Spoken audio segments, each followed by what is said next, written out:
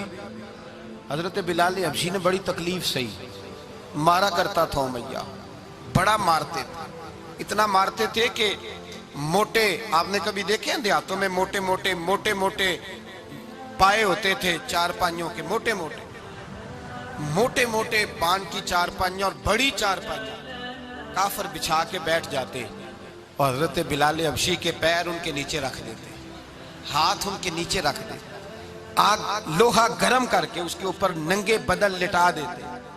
مکے نے بڑی آزمائشیں دیکھی، پھر اسی مکے نے مدینے نے عجیب رنگ دیکھا کہ میرے نبی معراج سے واپس آئے اور حضور نے عظمت دی، فرمایا بلال یار تیرا بڑا مقام ہے، تو مدینے میں چل رہا تھا اور میں جنت میں تیرے قدموں کی آواز سن رہا تھا، کتنا تیرا مقام ہے، کتنا تیرا درجہ ہے، میں وہاں تیرے چلنے کی آواز سن رہا تھا۔